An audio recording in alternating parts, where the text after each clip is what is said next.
Napapagod ka na ba sa paulit-ulit na routine sa iyong buhay? Yung tipong ang araw mo ay umiikot lamang sa araw-araw na pagtatrabaho, kain, tulog, tapos kinabukasan, trabaho na naman ulit. Tapos wala ka pa rin talagang asinso. Baka naman may mali sa mga ginagawa mo, baka naman may ginagawa kang mga habit na siyang nagpapabagal ng pag-angat mo. Kaya naman sa video na ito, ibabahagi ko sa inyo ang 6 na mga bagay na dapat alisin o pigilan mo sa sarili at para makausad ka na sa buhay. Siguraduhin mo lang na matapos ang video na ito para sure ako na mapigilan mo talaga ang mga ito. At bago po yan, welcome po sa aking channel. Sana makatulong ako sa inyo at maraming salamat pala sa mga napakaraming nag-request sa akin o mga nag-friend request. Maraming salamat sa inyong suporta. At ang problema pala natin, hindi ko na pala kayo ma-accept dahil may limit pala yung sa Facebook.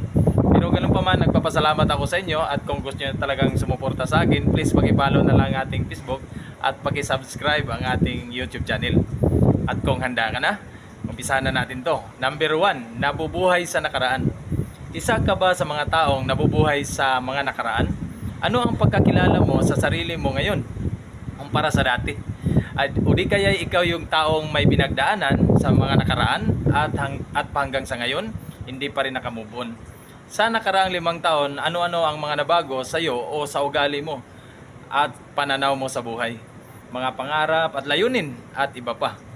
Kung may isa sa mga bagay na hindi nabago hanggang ngayon, ibig sabihin nananatili ka pa rin nabubuhay sa iyong nakaraan.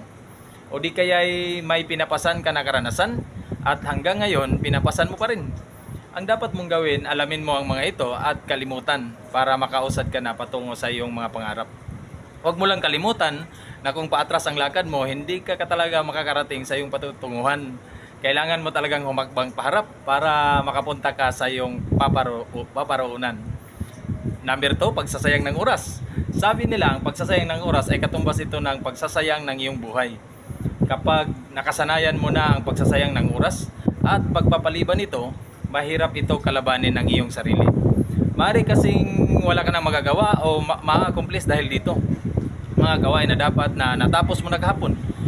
Minsan iniisip mo kasi na pag nagpapaliban ka ng oras, parang okay lang naman o parang wala namang itong impact sa iyong buhay.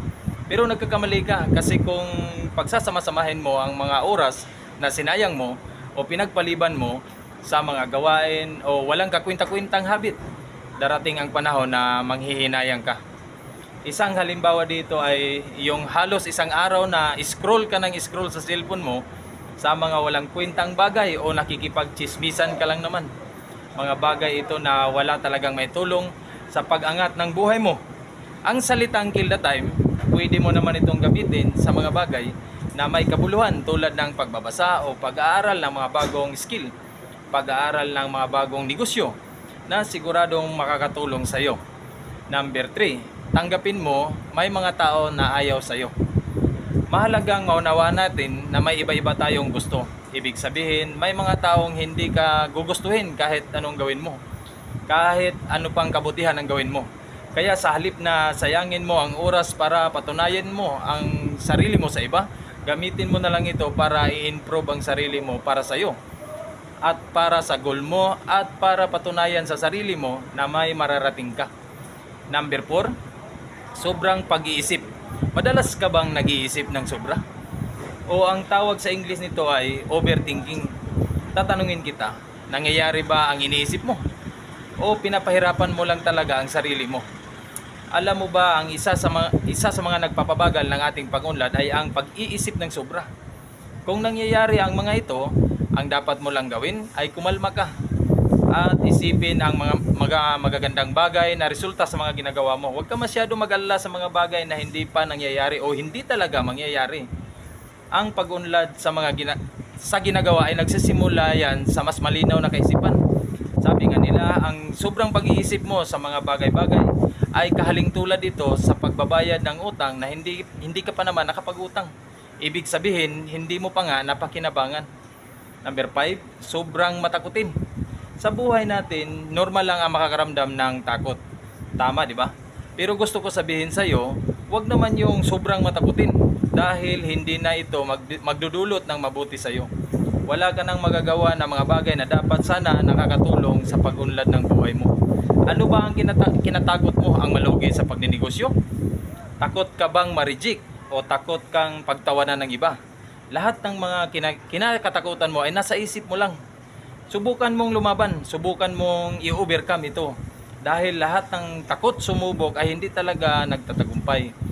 Ang magandang halimbawa nito ay ang may-ari ng KFC na si Colonel Sanders, American businessman.